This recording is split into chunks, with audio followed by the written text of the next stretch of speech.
जो परीक्षा हुई है वो 19 से 21 सितंबर को हुई थी। उसमें 21.17 लाख अभ्यर्थियों ने हिस्सा लिया, जो कि लगभग 86% अटेंडेंस थी। बहुत ही संतोषजनक थी। 6 पारियों में परीक्षा हुई थी और खुशी की बात है ये परीक्षा बिल्कुल शांतिपूर्ण पर संपन्न हो गई। छुटपुट कुछ इश्यूज थे, जैसे कोई किसी ने प्रयास किया डमी आने का या कहीं और डमी बैठा हुआ था, या कुछ चेहरों का मिलान का इशू था, कोई एक बच्चे के पास स्मार्ट वॉच मिली थी। ऐसे करके छुटपुट थी, लेकिन ज़्यादा कोई इशू नहीं था और मुझे बहुत खुशी है कि सब कुछ ठीक हो पाया। और इसका जो सब श्रेय जाता है वो 38 जिला प्रशासन को जाता है, जिन्होंने परीक्षा अच्छे से करवाई, शांतिपूर्वक करवाई, और साथ साथ में कैंडिडेट्स को भी, जिन्होंने बहुत ही धैर्य से अपने परीक्षा दी और जो कुछ कमियां थी उनको भी उन्होंने ओवरलुक किया, नज़रअंदाज किया और शांतिपूर्ण तरह से परीक्षा दी। तो ये एक टीम एफर्ट था, जिसके अंदर कर्मचारी चयन बोर्ड, जिला प्रशासन और कैंडिडेट्स सब ने मिलजुल कर कार्रवाई की और खुशी की बात है सब कुछ ठीक हो गया। सर 6 पारियों में परीक्षा का आयोजन हुआ है, किस तरह से परिणाम तैयार होगा? अब चूंकि ये परीक्षा 6 पारी में हुई है तो नेचुरली इसमें नॉर्मलाइजेशन करना पड़ेगा, और जैसे आप सबको मालूम है कि नॉर्मलाइजेशन के लिए हमने नया फार्मूला इस्तेमाल कर रहे हैं, जो कि हमने जेल प्रहरी परीक्षा से शुरू कर दिया था। उससे पहले हम लोग जेड फार्मूला का इस्तेमाल करते थे, जो कि मीन बेस्ड फार्मूला होता था, लेकिन अब हमने नया फार्मूला अडॉप्ट किया था। उसका नाम है इक्विपर्सेंटाइल फार्मूला, और इस फार्मूले को हम इस्तेमाल करेंगे। जेल प्रहरी में कर चुके हैं, उसका परिणाम बहुत अच्छा रहा था, सभी उससे सेटिस्फाइड थे। अब पटवारी में उसको इस्तेमाल करेंगे, और चूंकि ये परीक्षा 6 पारी में हुई है चतुर्थ श्रेणी की, इसके अंदर भी हम इक्विपर्सेंटाइल फार्मूला यूज़ करेंगे, और मुझे उम्मीद है कि इसमें से हर शिफ्ट से लगभग बराबर बच्चे पास होंगे। ये डिपेंड करता है कि तो स्कैनिंग का टाइम काफ़ी लगेगा, क्योंकि 21 लाख बच्चों की ओवर शीट को स्कैन करना होता है तो काफ़ी वक्त लगता है। बीच में काफ़ी छुट्टियां हैं, दिवाली का माहौल है, तो टाइम लगेगा उसके लिए।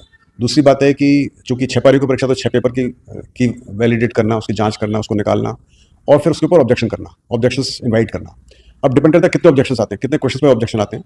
यदि ज़्यादा नहीं होंगे तो टाइम कम लगेगा, ज़्यादा होंगे तो टाइम ज़्यादा लगेगा। बाकी पूरा प्रोसीजर, चाहे परीक्षा 100 बच्चे करें, चाहे इसमें 1 लाख बच्चे हों, पूरा प्रोसेस वही होता है परिणाम निकालने का। तो सिर्फ जो टाइम ज़्यादा लगता है वो लगता है या तो स्कैनिंग के अंदर, या फिर क्वेश्चन पे कितने ऑब्जेक्शन लगते हैं उसके ऊपर। तो उस पर डिपेंड करेगा कि कब तक हम इसको कर पाएंगे। हमारा वैसे प्रयास दिवाली से पहले करने का था या है अभी भी, लेकिन डिपेंड करता है कितने ऑब्जेक्शन आते हैं और क्या रहता है। जारी करने का प्रयास चल रहा है अभी। उसके अंदर कुछ उसमें कुछ इश्यूज थे, खास करके एक्स सर्विसमैन के पदों के लेकर, बैकलॉग पदों को लेकर, तो उस पर कार्रवाई चल रही है।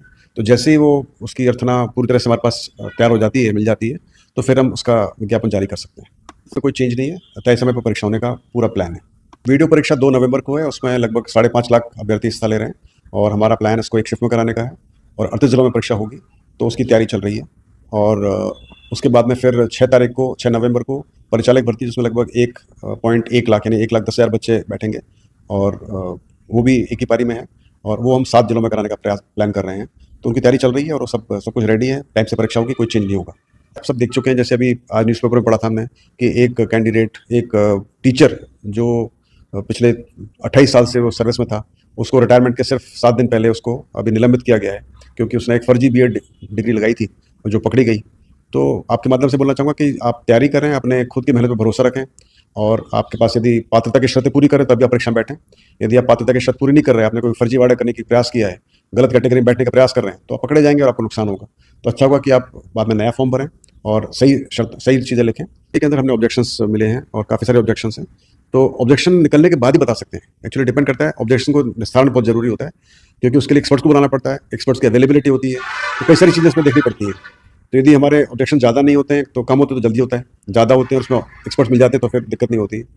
तो देखते हैं, अभी कुछ कह नहीं सकते कब तक निकाल पाएंगे। जैसे मैंने बताया, प्रयास हमारा पटवारी का दिवाली से पहले का ही था, अभी भी है, ये देखते हैं कितना जल्दी कर पाते हैं। आज भी कर दिया है कि 2 उसमें एजेंडा थे। एक तो था L2 की डीवी की लिस्ट, इंग्लिश सब्जेक्ट के लिए और साइंस के सब्जेक्ट के लिए। तो उसके लिए जो कैंडिडेट्स कम पढ़ रहे थे उनके लिए डीवी के लिए हमने लिस्ट निकाली है, जो कि हम अपलोड कर देंगे। और दूसरी थी हमारी स्टेनो परीक्षा, जो कि काफ़ी पहले हुई थी, उसके बाद उसका फिर स्किल टेस्ट हुआ था, और उसकी लिस्ट हमने निकाल दी है। मतलब वो अपलोड अपनी अनुमोदन हो गया उसका, लगभग 904 या कुछ ऐसे कैंडिडेट्स उसमें क्लियर हुए हैं। तो ये लिस्ट हम जल्दी अपलोड कर देंगे, तो बच्चों को पता पड़ जाएगा। आपके माध्यम से सभी को बहुत बहुत शुभकामनाएं, बहुत बधाई जिन बच्चों ने उसमें सफलता हासिल की है।